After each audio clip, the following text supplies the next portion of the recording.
Hello everybody, my name is Pranav Nair and this is my New Jersey History final project. It's called Behind the Mask, The Sopranos, Media Stereotypes, and Italian American Identity in New Jersey.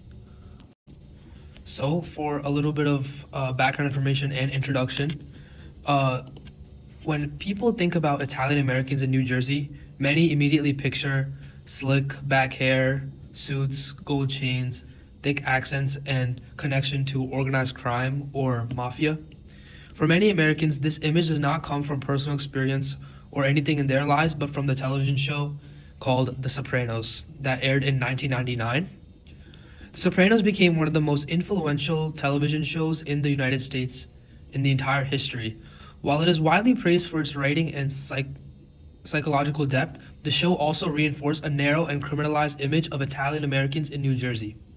Italian American organizations such as Order Sons and Daughters of Italy publicly criticized the series for perpetuating harmful stereotypes that had long been used to marginalize Italian Americans.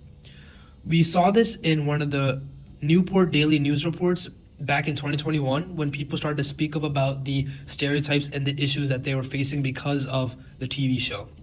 So for this project, my argument is that The Sopranos shaped public perceptions of Italian Americans in ways that limited how they could express themselves socially and professionally.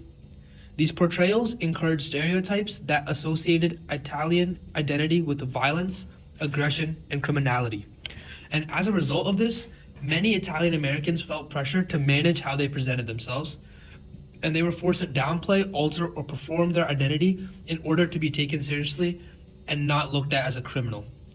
And I feel like this pressure to self-monitor is what I describe in this whole presentation as wearing a mask, where because of stereotypes or a certain way they are looked at, people are forced to act a certain way or not able to express themselves fully as who they are. So for a little bit of historical background of Italian Americans in New Jersey, Italian Americans have had a long and significant history in New Jersey, particularly in cities such as Newark, Paterson, Hoboken, and Jersey City. In the late 19th and early 20th centuries, Italian immigrants often faced discrimination, economic exclusion, and were racialized as outsiders who were not considered fully white. Historians Matthew Frye Jacobson and Jennifer Guglielmo explain that Italian immigrants were once viewed as racially distinct, but over time they gradually assimilated into whiteness over the 20th century, gaining access to political power and social mobility. And this was said in a piece called Whiteness of a Different Color, Are Italians White? By the late 20th century, Italian Americans were no longer legally oppressed as a group.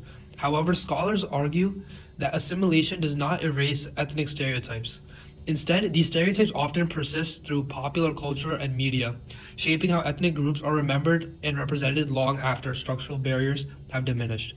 So when The Sopranos became like the most famous and largely followed piece of media that followed an Italian family in New Jersey, a lot of people started to look at Italians with a different point of view than before. And a quote that I took from the Newport report is, in a 2021 letter to the editor, an Italian American wrote that The Sopranos reminded them that negative stereotyping of Italian Americans still continue to this day, suggesting that the show reinforces harmful images of the culture. And this was in 2021 when the show was created in 1999. So it kind of highlights that even 20 years later, this show is having a negative impact on the image of Italian Americans. And just like a quick reminder that I wanted to highlight the fact that organized crime was real, but it was really limited to a small fraction of Italian Americans. And media kind of made it seem like all Italians are the same. And it often freezes the history into a single identity. So this context kind of explains why The Sopranos felt real to audiences, because stereotypes ignore the diversity of Italian American life in New Jersey, but instead it kind of focuses on one bad part.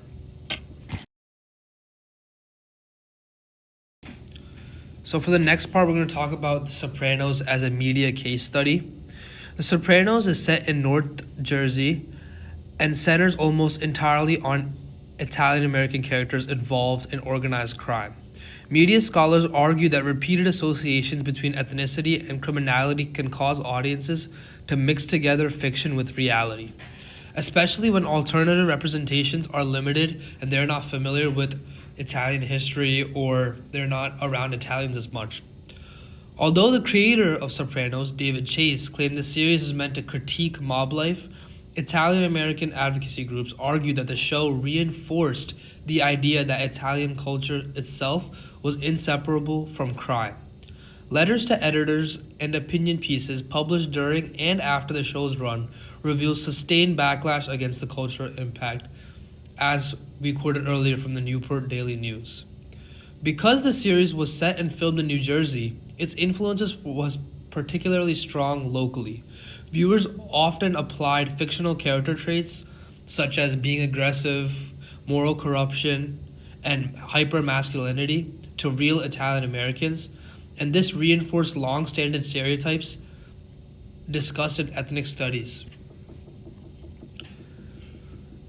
Professor William Roberts said, "The show helped to perpetuate one of the more problematic and stereotypical images of Italian Americans.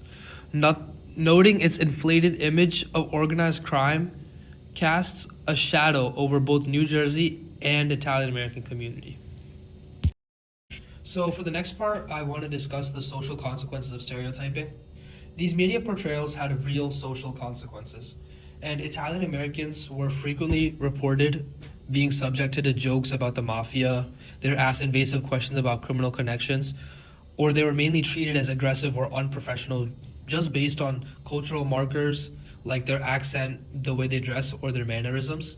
In school and workplaces, these assumptions really did matter. When certain styles of dress or speech are associated with criminality, individuals tend to learn quickly that expressing their culture openly can carry social or professional risk.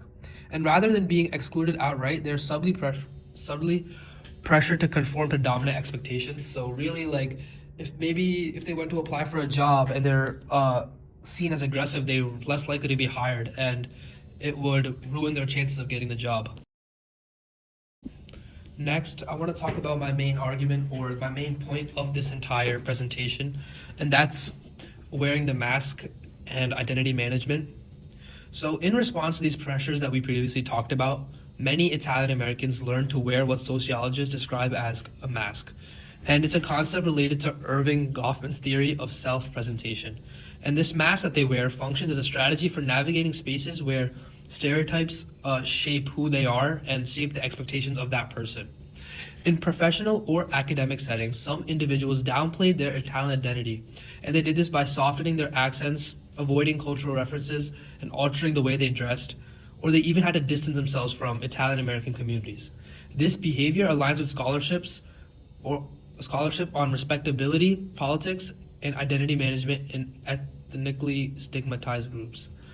In other contexts, particularly like the social ones, some leaned into exaggerated versions of the stereotype. But they used humor or performance as a way to control how others looked at them and thought about them. And in both cases, I can notice that identity was not freely expressed, but they had to be really subconscious of who they are or how they're showing themselves. For the next part, I want to talk about the contemporary relevance and media representation. So today, debates about representation, television, and film continue to raise questions about who is allowed complexity and who is reduced to caricature. Media scholars argue that when a single narrative dominates, it limits public understanding and constrains self-expression for those being represented. And although Italian Americans are not oppressed in the same way as other marginalized groups, their experience with having to deal with media stereotyping demonstrates how representation can still regulate identity. And the pressure to appear professional, safe, or non-threatening reveals how the whole idea of freedom of expression can become really conditional. And I feel like this is really important for us to talk about and highlight today, because in a world where media has expanded and gained so much more power than during the late 1900s and early 2000s, it's important that we don't enforce these stereotypes onto other groups of people, and that we moderate the negativity that we spread in the world. Because as media has expanded, so has the ability to gain knowledge and learn new things, but that comes with the price of stereotypes, propaganda, lies, and it makes it so much harder to realize what's real and what's not. And I feel like it's very important that we need to start reading into things more. We need to start putting a lot of more attention into what we are intaking, and we need to make sure that the information that we are learning is verified and not some false stereotype that is being exaggerated or just a lie. So, in conclusion, I just want to talk about why this history matters. And I just want to talk about how The Sopranos is often remembered as entertainment, but its cultural impact shows that representation has consequences. And when media repeatedly links an identity to criminality or just a negative connotation of a person or group, it shapes how people are perceived and looked at. And then it in turn affects how that person manages their own self expression. And understanding this history encourages us to think more critically about the stories and information that we consume and the assumptions we carry with us. If freedom of expression is a core value, then challenging limiting stereotypes is essential. Not just for how people are represented, but for how freely they are able to live without wearing a mask. And I just wanted to emphasize that New Jersey is not like a specific state that this is very prone to, but it's more of the fact that New Jersey was one of the main examples of media stereotypes because of the show. And we were one of the, not first, but very important stepping stones to realizing how wrong, what the stereotypes and how wrong doing that is, and kind of raise awareness of the topic. And yeah, that's it. Thank you so much for listening to my presentation. I hope you guys enjoyed and learned a little bit or something new. And I hope you guys have a good year and good finals. Thank you.